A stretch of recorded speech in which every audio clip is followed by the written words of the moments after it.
T and Chase. My guy, David Huey. Where's David Huey? Right here, put your hands together for David Huey, y'all. Come on.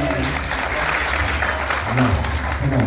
So, who we want to actually bring up, and actually we're just so thankful that they actually flew in to be with us tonight and actually going to hang out tomorrow. I would like to ask Ms. Raquel Odin, yes, which is head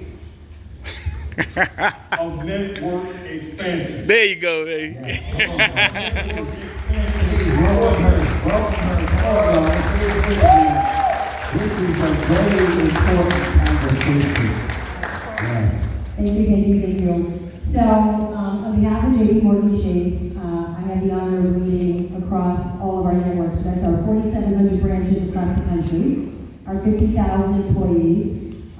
When we had this conversation about Married for Life, the reason why I felt it was important for JP Morgan Chase to be part of this journey is we don't celebrate Black love enough.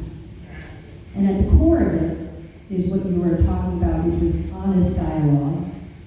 But as a community, we move forward together, husband and wife, and our family, and it's about building wealth generations of wealth.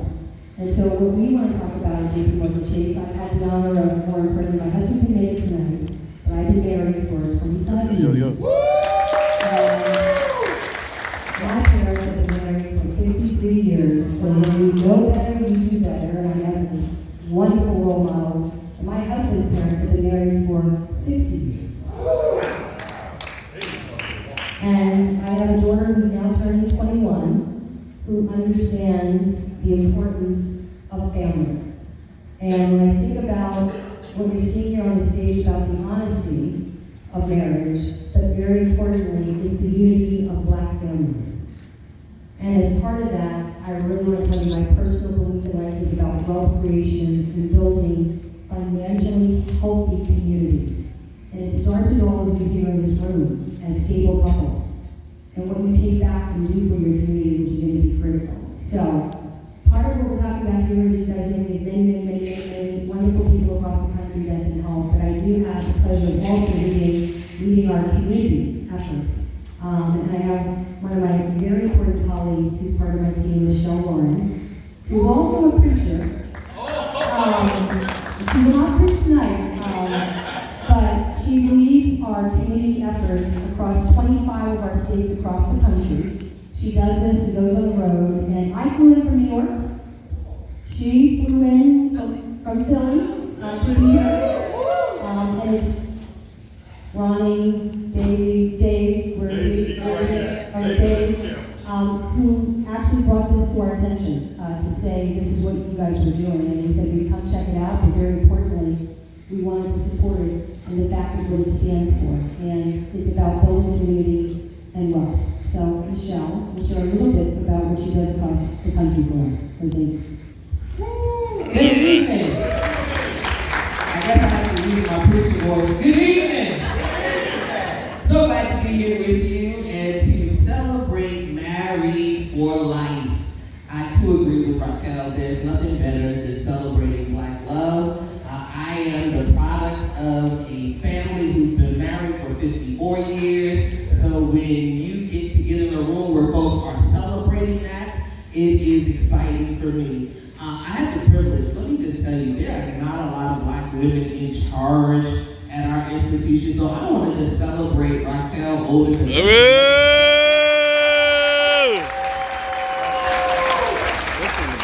Yeah, she leads our efforts across network expansion, and I have the privilege of working with Black and Browns in these communities across 25 states. And after being in this business for 32 years, there is nothing better than what I do today. Nothing better than what I do today. So I'm going to be brief and be seated. That is not typical of Baptist preachers, but I am. There are 5 things I want to leave you with as it pertains to money. Because, you know, it says the love of money. Wait. I know we have some phones and some notes.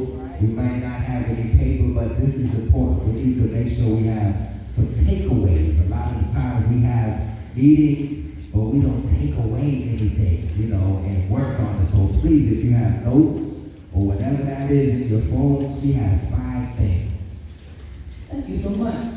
5, just 5. It says, for the love of money is the root of all evil. So we're not going to be in love with money. What we are going to do is learn how to better manage it. Right? It says that I have come that you might have life and that you might have it more abundantly. That means even here on this earth that we too need to be better stewards of the dollars that we are given. So to that end, the same way you had a goal to get here, the first priority is that you collectively have to have a goal around your money. Yeah, you know. So if you can look at your spouse and say, baby, what's our goal? What's our goal? What's our goal? You don't have goals? What's your goal? You have to have an objective. You heard Ronnie say there's a plan. Well, the plan has to have a goal. And the idea here is that if you don't have a goal, if you don't have a plan, it's that you don't intend to fail, but you plan to fail. You fail to plan. And so a goal gives you something to go after. Short term, intermediate, and long term. And it's important that you agree. It's not what's mine is mine, and what's his is mine. What's mine is mine, and what's hers is mine. No, we have to have a collective discussion and a collaboration and an agreement, because discord will cause you not to get to your goal. Dysfunction shows up where there is discord. So it's important that you are on one accord to achieve the goal. Short term, what do we need to do over the next 6 months? How are we going to establish, here's that word, a budget? Woo! Yeah, this is like when you're in church lights. I'm going to walk back over here on that, though. I am not good with budget. I can't even front. We don't keep it transparent. Shamari, like, what the hell? You can't have a goal and not have a budget. Because what happens is you are led emotionally, influenced by Amazon alerts and advertisements, so you have to have a budget that aligns with your goals, so that you're not spending because you think it's extra, but you're making a collective decision on, I would rather retire a baller than look like one today.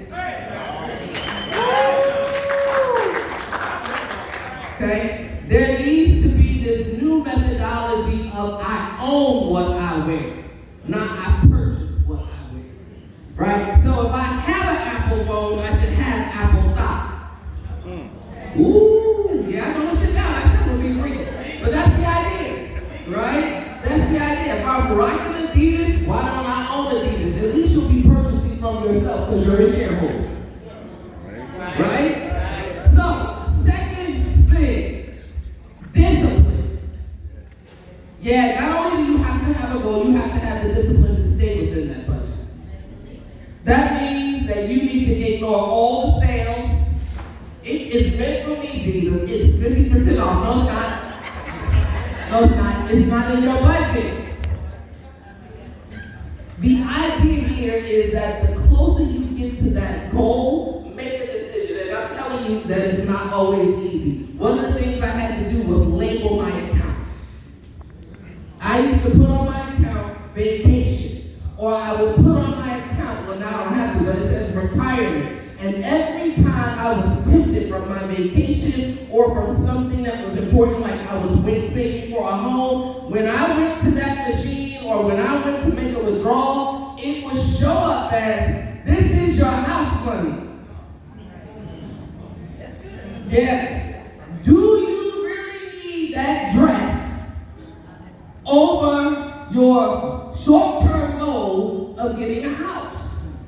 So there's some disciplines you put in place to ensure that your goals are leading you and not your advertising, your friends, the Joneses, all of them folks who will get you to get away from the objective. So you have to have discipline. That's number 2. What was the first one?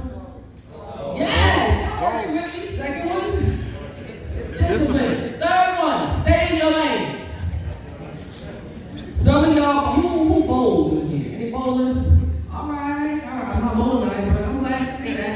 Well, we got a contest, like, for fellas, whoever goes the first strike, and for the ladies, whoever goes the first strike. So we're gonna figure that out, but go ahead, I'm sorry. No, but I'm glad, right? So I am not a bowler, but you know I own a ball, I have the shoes, you know, I got the claw, I went and got measured.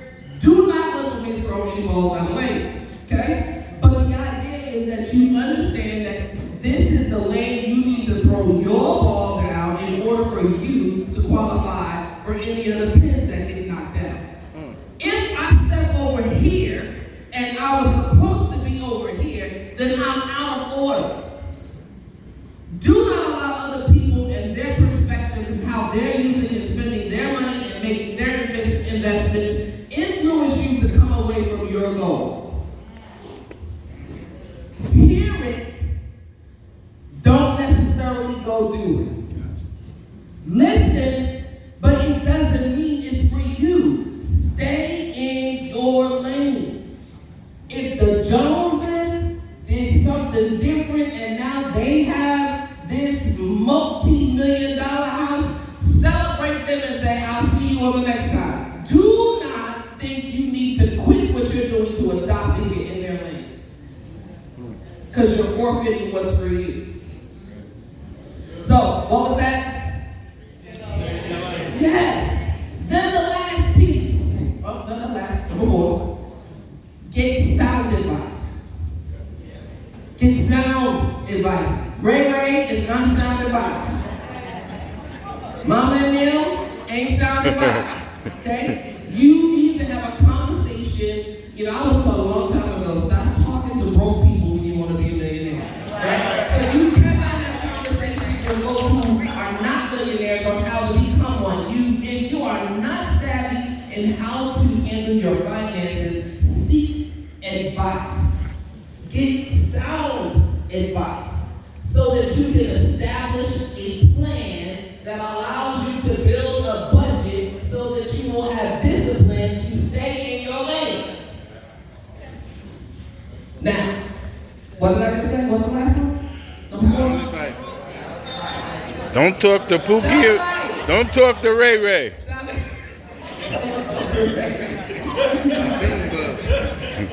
And the last one. Now, some of y'all like me to throw a couple of other bosses, right? If I throw it off, don't be discouraged by the miscalculation and the missteps. You're going to make it. But the great thing is that if you have sought sound advice, if you have a plan, if you have discipline, and you're operating from a budget, you will recover. That's why those things work together. Because the pandemic hit, and folks who did not have those things in place struggled to recover. So when you have those things in place, you can look at, maybe I should have thought about that a little bit differently. We need to tweak this. Let's go back and look at this. And do those things together. Go over your goals together. If it's once a quarter and you sit down going, are we on track? Do we need to adjust? Money is not going to make things better, but the tension it can create when you are in opposite directions can tear you apart. So I would advise that you take these 5 steps, that you hear and heed, and that you have a successful financial future. Thank you. Yay!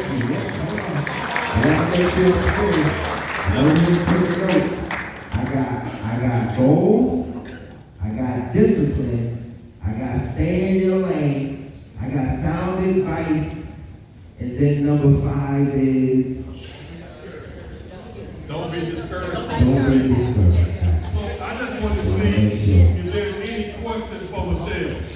Anybody got a question? Because right now we got the financial gurus up here from Chase Bank.